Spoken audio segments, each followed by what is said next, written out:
या कार्यक्रमाला खास जे उपस्थित राहिले होते कॉम्रेड प्रकाश रेड्डी, सौ सुप्रिया सुळे, कॉम्रेड अजित नवले, महादेव जानकर साहेब, जयंत पाटील साहेब आणि जितेंद्र आव्हाड साहेब आणि इतरही अनेक नेते आहेत, त्यांचे पुन्हा एकदा आभार मानतो. आणि ही तर खरी सुरुवात आहे अनेक अनिष्ट गोष्टींचा शेवट करण्याची. मराठी भाषेसाठी आणि मराठी माणसासाठी असेच उत्सवी दिवस येत राहोत. माननीय राजसाहेब काही बोलू इच्छितात?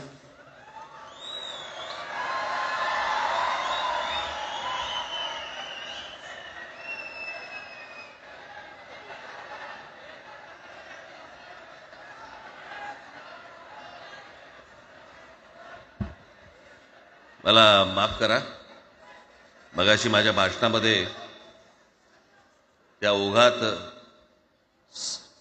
जे पक्ष या सगळ्या लढ्यामध्ये सामील झाले त्यांची नावं घ्यायला मी विसरलो.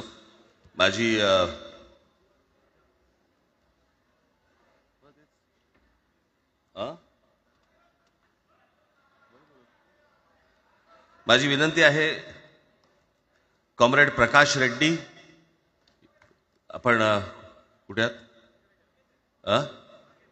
मागे. बरं. सौ सुप्रियाताई सुळे आपण कृपा करून व्यासपीठावरती यावं. कॉम्रेड अजित नवले, जितेंद्र आव्हाड, महादेवराव जानकर, शेतकरी कामगार पक्षाचे आमचे जयंतराव कुठे गेले? मागे आहेत.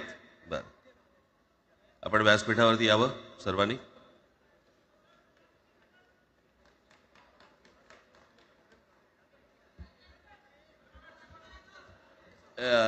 हे काढा.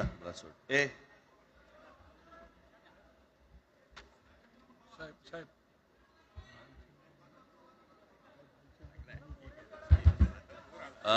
मुडगेकर साहेब आपण पण मुडगेकर साहेब आपण वरती यावं, व्यासपीठावरती यावं.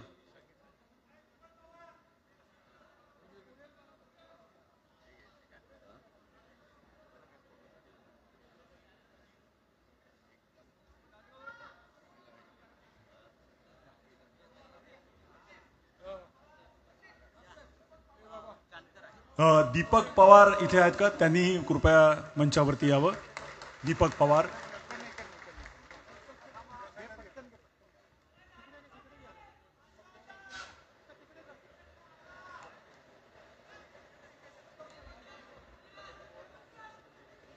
दीपक पवार इथे उपस्थित आहेत का? मागे कुठेतरी बसले असं मला कळलं. आणि आमदार निकोले इथे आले, त्यांना मी विनंती करतो. हा, दीपक पवार आले. दीपक पवार आले.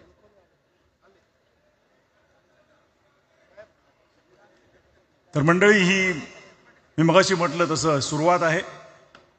महाराष्ट्रातील प्रत्येक माणूस मराठी बोलताना पाहायचं असेल तर ही त्याची सुरुवात आहे. मी निमंत्रकांतर्फे आपल्या सर्वांचे आभार मानतो. सर्व पक्षांच्या प्रतिनिधींचे, नेत्यांचे, सगळ्यांचे आभार मानतो निमंत्रकांच्या वतीने. मराठी भाषेसाठी आणि मराठी माणसासाठी असेच उत्सवी दिवस येत राहोत आणि महाराष्ट्राची नेहमीच प्रगती होवो अशी सदिच्छा व्यक्त करून आणि आयोजकांचे आणि उपस्थित सर्व मराठी जनांचे आभार मानून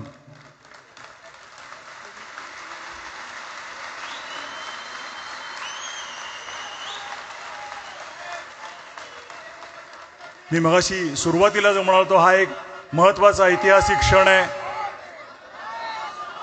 या ऐतिहासिक क्षणाचे आपण सगळे साक्षीदार आहोत.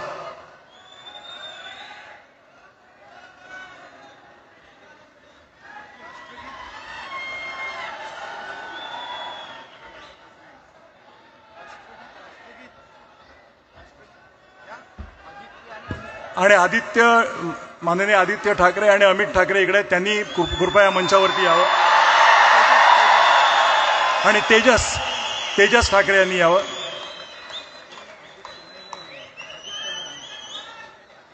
आदित्यजी आणि अमितजी ठाकरे.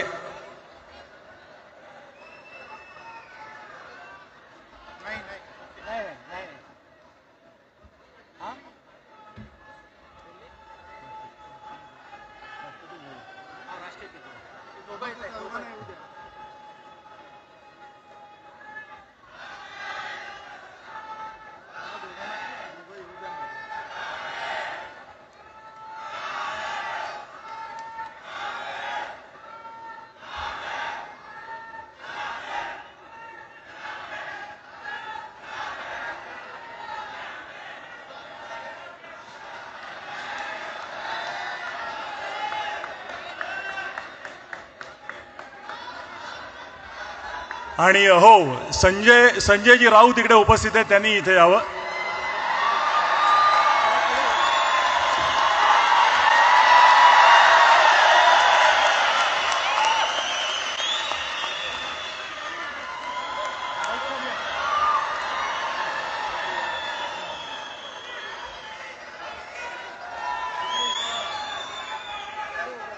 मला वाटतं ह्यापेक्षा म्हणजे आपण तर आता मी मगाशी म्हटलं त्याप्रमाणे आवाज कुणाचा? आवाज मराठीचा, आवाज मराठीचा, आवाज कुणाचा? धन्यवाद. आणि आता मी विनंती करतो की राष्ट्रगीताची धून आपण लावूया आणि आपण हा कार्यक्रम संपल्याचं जाहीर करूया. राष्ट्रगीतासाठी सगळ्या जणांनी शिस्तीत उभं राहावं ही नम्र विनंती.